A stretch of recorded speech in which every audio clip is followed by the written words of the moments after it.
एकनाथ शिंदेच्या शिवसेनेत खरंच सगळं अलबेल आहे का?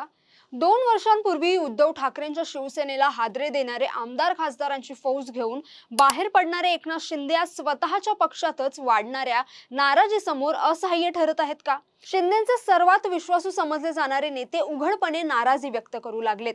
भाजपच्या दादागिरीवर सवाल उपस्थित करू लागलेत आणि आमची अस्वस्थता येऊ नको तर कोणत्या गाडीत बसू अशी वेळ शिंदे गटावर आली आहे का? ज्यांनी उद्धव ठाकरेंना सोडून शिंदेसोबत जाण्याचा निर्णय घेतला त्यांनाच आज तिकडेच बरे होते असा साक्षात्कार होतोय का? आणि सर्वात महत्त्वाचा प्रश्न, उद्धव ठाकरेंच्या पक्षाला लागलेली गळती थांबून आता तीच गळती शिंदे गटाकडे वळतीये का? महायुतीत नेमकं काय सुरू आहे? भाजपची वाढती ताकद आणि शिंदे गटाची कमी होत चाललेली राजकीय किंमत यामागे कोणतं मोठं राजकीय गणित दडलंय? आज आपण याच धक्कादायक घडामोडींचं विश्लेषण करणार आहोत. नमस्कार, मी जान्हवी आणि आपण पाहत आहात टाइम महाराष्ट्र. मित्रांनो, गेल्या 4 वर्षात महाराष्ट्राच्या राजकारणात जर कोणता पक्ष सर्वाधिक चर्चेत राहिला असेल तर तो म्हणजे एकनाथ शिंदे यांची शिवसेना. उद्धव ठाकरे यांच्या नेतृत्वाविरुद्ध बंड करत शेकडो पदाधिकारी, डझनभर आमदार आणि खासदार घेऊन बाहेर पडलेले एकनाथ शिंदे आज महाराष्ट्राच्या सत्तेच्या केंद्रस्थानी आहेत. पण राजकारणाचा इतिहास सांगतो, सत्ता मिळवणं एक गोष्ट असते आणि सत्ता टिकवणं दुसरी. आणि आता नेमकी हीच परीक्षा एकनाथ शिंदेंसमोर उभी राहिल्याचं दिसतंय. कारण आतापर्यंत उद्धव ठाकरे यांच्या शिवसेनेतून गळती होत होती. रोज कोणी ना कोणी नेता, कार्यकर्ता, पदाधिकारी शिंदे गटात दाखल होत होता.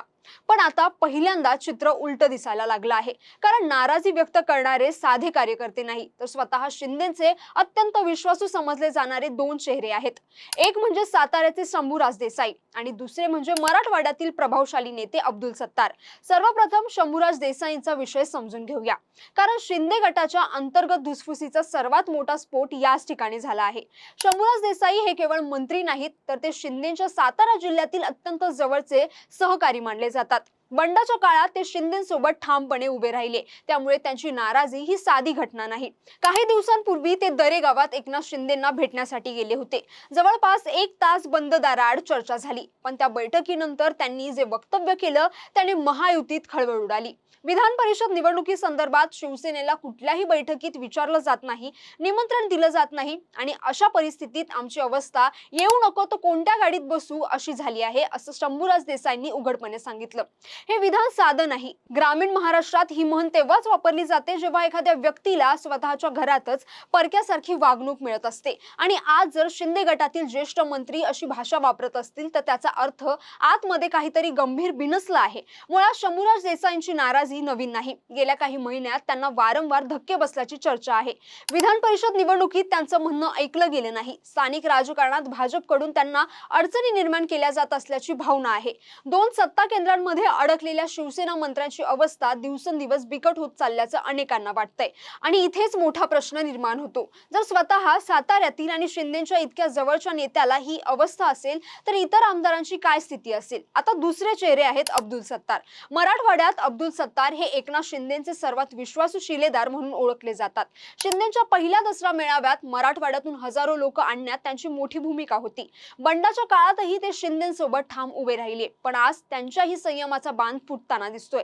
विधान परिषद निवडणुकीत त्यांच्या मुलाला उमेदवारी नाकारण्यात आली. त्यानंतर त्यांचा मुलगा अपक्ष म्हणून मैदानात उतरला आणि यानंतर अब्दुल सत्तार यांनी जे आरोप केले ते अधिक गंभीर होते. त्यांनी थेट भाजपच्या स्थानिक नेतृत्वावर निशाणा साधला. शिवसेनेला संपवण्याचा प्रयत्न केला जात असल्याचं वक्तव्य त्यांनी केलं. इतकंच नाही तर काँग्रेसच्या नेत्यांच्या भेटींबाबत विचारलं असता भविष्यात काय होईल हे मी सांगू शकत नाही असं उत्तर देत त्यांनी चर्चांना आणखी खतपाणी घातलं.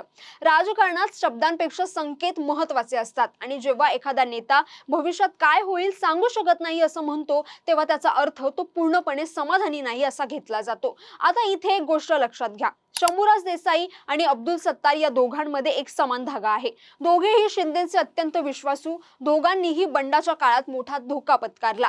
दोघांनीही स्वतःची राजकीय प्रतिष्ठा पणाला लावली आणि आज हेच 2 नेते उघडपणे नाराजी व्यक्त करत आहेत. म्हणून आता प्रश्न केवळ 2 नेत्यांच्या नाराजीचा राहिलेला नाहीये तर प्रश्न आहे शिंदे गटाच्या अस्तित्वाचा. कारण महायुतीत सध्या सर्वात मोठा पक्ष भाजप आहे. मुख्यमंत्री भाजपचे आहेत. प्रशासनावर प्रभाव भाजपचा आहे. निवडणुकीच्या निर्णय प्रक्रियेत प्रक्रियेत भाजपचं वर्चस्व आहे आणि या सर्व प्रक्रियेत शिंदे गटाला दुय्यम वागणूक मिळत असल्याची भावना त्यांच्या आमदारांमध्ये वाढताना दिसते। विशेष म्हणजे हीच भावना कधी काळी उद्धव ठाकरे यांच्या शिवसेनेत निर्माण झाली होती। तेव्हा आमदार म्हणत होते की निर्णय काही लोक घेतात, आमचं ऐकलं जात नाही, पक्षात संवाद नाही आणि त्यातूनच पुढे बंड घडलं। आज परिस्थिती वेगळी असली तरी भावना तशीच आहे। फरक फक्त एवढाच आहे की त्यावेळी लक्ष उद्धव ठाकरे होते आणि आज लक्ष भाजपच्या वाढत्या प्रभावाकडे आहे। आणि म्हणूनच काही राजकीय विश्लेषक म्हणू लागले आहेत की शिंदे गटातल्या नाराजीच्या या पहिल्या 2 विकेट्स आहेत। क्रिकेटच्या भाषेत सांगायचं झालं तर अजून सामना संपलेला नाही, पण पहिल्या 2 विकेट्स गेल्यानंतर ड्रेसिंग रूम मध्ये अस्वस्थता निर्माण होते आणि आज तीच अस्वस्थता शिंदे गटात दिसतीये। मात्र याचा अर्थ लगेच मोठं बंड होणार असा नाही, कारण अजूनही एकनाथ शिंदे यांचं व्यक्तिमत्व आणि त्यांचं नेतृत्व अनेक आमदारांना एकत्र ठेवतं। पण दुसरीकडे भाजपची वाढती ताकद आणि शिवसेना नेत्यांची कमी होत चाललेली राजकीय जागा हा संघर्ष दिवसेंदिवस तीव्र होत चालला आहे। त्यामुळे पुढील काही महिने अत्यंत महत्त्वाचे ठरणार आहेत। शंभूराज देसाईंची नाराजी शांत होणार का? अब्दुल सत्तार पुन्हा पूर्णपणे शिंदेसोबत उभे राहणार का?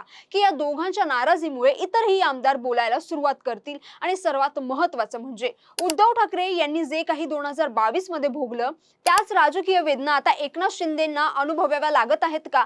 कारण राजकारणात एक नियम कायम असतो, सत्ता बदलते, चेहरे बदलतात, पक्ष बदलतात, पण नाराजीचं राजकारण कधीच बदलत नाही। आणि आज महाराष्ट्राच्या राजकारणात एकनाथ शिंदे गटासमोर उभा राहिलेला सर्वात मोठा प्रश्न हाच आहे।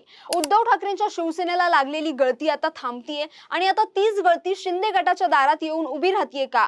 या प्रश्नाचं उत्तर पुढच्या काही महिन्यात मिळेल। पण एक गोष्ट निश्चित आहे, महायुतीत सगळं काही अलबेल असल्याचं चित्र दाखवलं जात असलं तरी पडद्यामागे धुसफूस सुरू झाली आहे आणि अनेकदा राजकारणात धुरानंतरच आगीचा नंबर लागतो। तर तुम्हाला या सगळ्या घटनेबद्दल काय वाटतं? तुमचं मत आम्हाला नक्की कमेंट करून कळवा आणि हा व्हिडिओ आवडला असेल तर लाईक करा, शेअर करा आणि चॅनलला सबस्क्राईब करायला विसरू नका। धन्यवाद।